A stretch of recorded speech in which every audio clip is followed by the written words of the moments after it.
이 기관장님과 또 간부님 그리고 직원 여러분께 감사를 드립니다.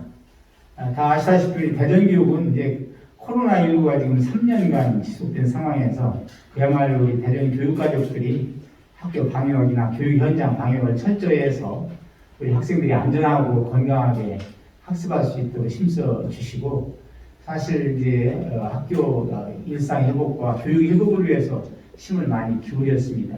그러한 결과로 해서 어제도 제가 그런 말씀드렸는데 우리 학교장 선생님들도 잘 모르시고 우리 교육관님도 잘 모르시는데 그런 경향이 좀 있는데, 무슨 말씀이냐면 저희 대전교육만큼 많이 성과를 이룬 교육청이 없습니다. 저는 전국교육청을 보는데 제가 또 우리 체크해 보면 대전교육은 여러 가지 하드적인 면에서 어떤 공간이라든지 이런 면에서도 많은 그런 실적을 이루었지만, 성과를 냈지만, 또 대전교육만큼 우리 학생이라든지 교육 행정 부분이라든지 교육 부분 이런 데서 정말 자랑스러운 성과를 거둬서 대상, 우수상 이걸 전부 석권했습니다.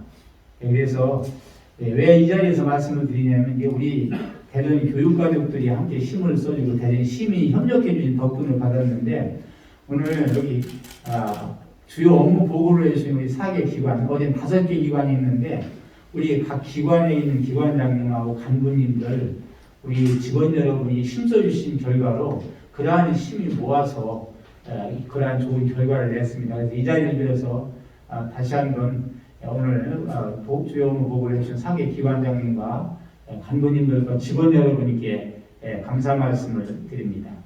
근데 오늘 이렇게 발표하시는 걸 보니까 코로나19 상황에서 많은 제약 조건이 있는데도 좀 하고 싶은 사업들 많이 못하는 것이 있죠. 특히 아마 대전 학생 해양수련원이 제약 조건이 또 많았을 가능성도 있습니다. 우리 아이들이 직접적으로 체험도 하고 수용도 해야 되고 그런 활동을 많이 했는데, 모든 기관이 다 제약 조건이 있었는데도 정말 열심히 해주셔서 추진 성과를 보니까 여기 체육분께서 상당히 많은 성과를 내셨어요. 그래서 대전교육이 지속적으로 발전할 수 있도록 이끌어 주셨습니다. 근데 하나 이렇게 말씀을 드리면, 이제 대전 평생학습관을 제가 여러 번 많이 가봅니다만 우리 지금은 평생교육 시대입니다. 근데 우리나라는 사실은 선진국에서는 1990년대 말부터 평생학습이 강화되어 있었는데 우리나라는 2000년 좀 초에 넘어서부터 평생학습을 강조하기 시작했어요. 우리 대전 평생학습관은 물론 우리 학생 교육이라든지 교사 연수라든지 또 교사들 교육 이런 면에서도 상당히 역할을 많이 해주고 있습니다만, 좀 우리가 교육기관이기 때문에 일반 시민들도 많이 평생학습을 거기서 연수라든지 이런 것을 많이 받아서 일생 동안 자기들 역량을 발휘하면서 미래를 열어갈 수 있도록 힘을 더 써줘야 할 것 같습니다. 지금도 우리 학부모 지원교육이라든지 또 보시면 알겠지만 문화예술 어떤 그런 전람회, 전시회 또 발표회 같은 공연을 많이 갔습니다. 지금 우리 대전 평생학습관이 역할이 상당히 강화되고 있어요. 그래서 지금도 우리 대전사회 평생학습 또 그리고 우리 학생이나 우리 교사 교육 또 학부모 지원 교육 문화예술 발전에 힘써주고 있는데, 앞으로 좀 폭을 넓히고 그리고 깊이 있게 모든 것을 좀 평생학습 시대를 열어가기를 부탁 말씀을 드립니다. 그리고 지금 보시겠지만 대전 늘푸른 학교라고 다 아시죠? 우리 성인 문예교육 중학교 과정하고 이제 고등학교 정확한 이제 고등학교는 학습 지원 과정이고 중학교는 학력 인정 과정인데 그런 늘푸른 학교를 운영을 하고 있는데, 거기 가보면 참 그 늘푸른 학교에 다니는 학생들이 졸업할 때 보면 굉장히 만족도가 높고 굉장히 행복해합니다. 그리고 평상시에 이제 글을 배우고 쓰면 시화전도 하고 어떤 발표회도 받고 하는데 정말 보람이 있구나 이런 걸 느끼고 있습니다. 그래서 왜냐하면 이제 아시겠지만 우리 1960년대, 70년대까지만 우리나라가 좀 어려운 나라였기 때문에 그때 학습의 기회, 교육의 기회를 우리 이런 분들이 이제 공부를 해가지고 거기 졸업한 분들이 또 계속 연달아 공부해서 또 대학에 지나가는 분들까지 이렇게 있어요. 그래서 굉장히 그런 과정을 잘 운영하는데 그런 것들도 앞으로 더 지속적으로 더 강화돼서 잘 운영될 수 있도록 힘써주시기 바랍니다. 그리고 이 학생교육문화원은 여러 가지 책을 많이 합니다. 우리 아이들 그야말로 창의 융합교육도 하고 미래교육 또 문화복지 확산도 많이 해주시는데 특히 독서교육도 많이 하시죠. 근데 실제적으로 우리나라가 좀 기본적으로 현재 독서율이 좀 떨어지는 편입니다. 높지 않습니다. 예, 지금은 더군다나 이제 스마트폰이 있다 보니까 물론 디지털 쪽으로 한다고 하는데 그쪽을 보고 사실 활자로 된 책들을 좀 더 많이 읽어야 되고 부족합니다.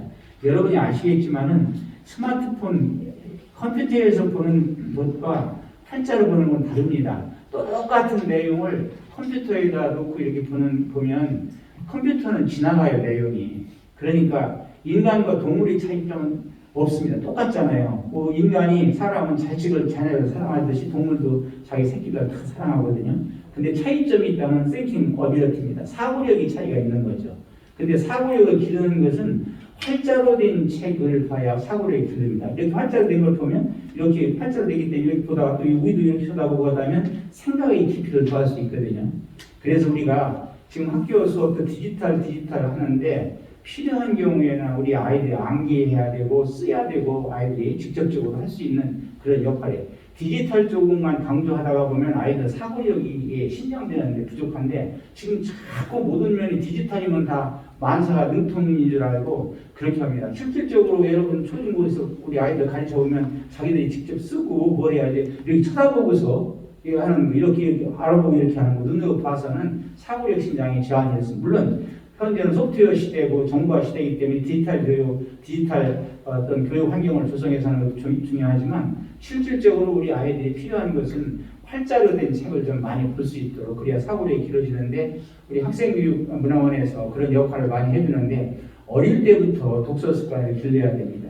그래서 더 중요한 것은 학부모와 좀 지금도 그렇게 하시지만 학생이 함께 책 읽기 같이 부모가 토요일날 일요일날은 좀 학부모와 학생들이 같이 우리 학생교육문화원에 가서 책을 읽도록 독서 습관을 기르도록 그렇게 하면 굉장히 도움이 될 것 같습니다. 그리고 학생교육문화원에서는 말씀드렸듯이 창의융합이라든지 시험학습 이런 걸 많이 해주시는데 앞으로 지금도 이렇게 전부 우리 개선을 다 했어요. 공간 혁신을 많이 해가지고 아주 모든 면에서 우리 아이들 역량을 기르고 학부모 교육 이런 모든 면에서 잘 운영해 주시는데 앞으로 깊이 있게 좀 해주시고 지금까지 아주 상당히 많은 성과를 내주셔서 감사합니다.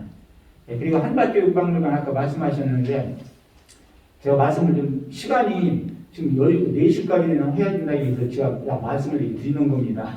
근데 곧 끝내도록 하겠습니다만 시간 여유가 있어서 말씀드려요. 실질적으로 우리나라가 다 아시지 않습니까? 우리나라 1960년대까지만 해도 가난한 나라였죠. 우리나라가 기적을 이룬 나라라고 하는데요. 그건 역사적으로 증명되고요. 산술적으로 증명이 됩니다. 여러분 아시잖아요. 1960년에 뭐가 있었습니까? 사회부혁명이 1960년에 나왔어요. 1961년에 뭡니까? 5.16 혁명이 일어난 거예요. 1962년에 우리나라 1차 경제개발 5개 능력이 처음 세워졌어요. 그때 1960년대 초만 해도 아시아 국가에서도 제 빈곤한 국가였습니다. 그때부터 경제 산업 개발이 이루어지면서 1970년대 초까지도 좀 여러 가지로 왕성하지 못했는데 그때부터 개발돼서 이렇게 잘 사는 나라가 됐죠. 지금 2023년이니까 5, 60년 만에 이런 나라를 만들었지 않습니까? 이건 정말로 기적. 선진국에서 100년, 150년 이상 걸려야 될 나라를 지금 만드는 겁니다. 여러분 다 아시다시피 산업혁명, 지금 4차 산업혁명이라는 2차 산업혁명이 언제라는지 아시잖아요. 기점이. 1784년입니다. 우리나라 정조시대입니다. 2차 산업혁명은 전기의 발명이잖아요. 그건 언제입니까? 1870년이에요. 1차 산업혁명은 전기기관의 발명인데 기계혁명, 2차 산업혁명은 1870년이 기점이라 전기의 발명은 대량 생산혁명입니다. 그때가 언제입니까? 우리나라 고종시대입니다. 실제적으로 늘 쓰지만 지금 여기 있다 이리 오너라 할 때 이미 선진국들은 다 산업혁명이 일어났었습니다. 물론 3차 산업혁명은 컴퓨터 인터넷인데 1969년이 기점이 되는데 왜 이 말씀을 드리는 거 하면 우리나라가 정말 5, 60년 만에 이렇게 잘 사는 나라를 만들었습니다. 근데 그게 교육의심이었습니다. 교육이 바탕이 돼서 이룬 겁니다. 우리 부모님들 정말 교육력이 대단했죠. 그렇지 않습니까? 나는 보면 내 새끼 가르친다고. 우리 선생님들, 저도 뭐 초중고교 교사 다 했습니다만 1980년대 실질적으로 그때만 그때 고등학교 있을 때인데 그때 야간 자습 있었습니다. 우리 아이들 저녁에 그때는 히터도 없고 난로 필 때인데 저녁에 아이들 밤에 들어오면 막 문 닫으면 보면 난로를 안 피기 추운데 겨울에 막 이런 말씀들이 오해 마십시오. 그때 땀 냄새가 운동하고 보면 그때 옷도 잘 안 갈아입고 목욕도 잘 안 할 때 아닙니까? 1980년 중반 이후시인데 그래도 선생님들이 막 웃고 아이들 가르치고 정말 아이들한테 너무 정열을 다해서 사랑과 정열을 가르쳤지 않습니까? 그런 심 그리고 우리나라의 교육 정책 이게 굉장히 훌륭했습니다. 그런 심으로 우리나라 자세한 나라였습니다. 왜 이렇게 말씀을 드리냐면 한밭교육박물관에서 가장 우리나라의 발전의 원동력이 된 교육에 대한 역사가 돼야 됩니다. 우리나라 지금 교육에 대한 역사를 이렇게 증명한 건 말로 제가 이렇게 떠들어서 소용없습니다. 말로 떠드는 것보다 그 역사적인 유물, 그때의 기록 이런 것들이 있어야만 우리 몸에 체감이 오는 겁니다. 말로 떠들어봤자 이거 또 말로 하는 건 그게 아닙니다. 근데 우리 한밭교육박물관에는 그 교육에 대한 우리나라의 발자취를 더듬어 볼 수 있는 유물이 다 되어 있습니다. 수장고에. 그래서 저는 아까 말씀드렸듯이 한밭교육박물관을 다시 이제 해서 제대로 된 전시관도 만들고 우리 아이들 체험장도 만들고 해야 되는데 물론 이제 사실은 역세권 거기 이제 개발해서 해야 되는데 저는 사실 이 한밭 수목원 같은데 거기다 멋있게 지으면 모든 사람이 즐기면서 체험학습을 그런 생각도 해봤습니다만 앞으로 하여튼 한밭교육박물관이 정말 우리나라의 교육을 증거할 수 있는 우리나라 교육의 역사를 갖다가 모든 사람들이 인지해서 교육의 중요성도 인지하고 우리나라 모든 국민이 교육의 중요성도 알고 그리고 긍지함을 가질 수 있는 우리 아이들이 이렇게 공부해서 이렇게 우리나라가 됐구나 나는 이런 방향으로 미래를 열어가야겠구나 이런 것을 그 결심을 갖다 붙일 수 있는 그런 마음을 갖다 가다놓을 수 있는 그러한 교육의 박물관 역사의 박물관 이런 모든 것들로 발전할 수 있도록 해야 됩니다. 그래서 앞으로 우리 관장님 계신데 우리 교육정책연구소에 있지 않습니까? 그쪽에다가 어떤 프로젝트를 줘서 그걸 앞으로 어떻게 해서 어떤 식으로 할 건지 연구를 전문가와 모든 사람들이 연구를 해가지고 그런 플랜에 의해서 한밭교육박물관을 좀 세워야 되겠다. 그러면 그 속에서 우리 아이들이 역사, 문화, 교육도 알고 체험도 하고 지금 다 합니다만 우리 아이들이 또 그리고 선생님들도 교직원 연수도 하고 그래서 역사교육이라든지 또 문화교육, 문화예술교육 또 이런 연수교육 이런 것들이 거기서 총체적으로 이루어질 수 있도록 지금도 그렇게 하고 있지만 더 발전할 수 있도록 힘을 써주셔야 되겠습니다. 그리고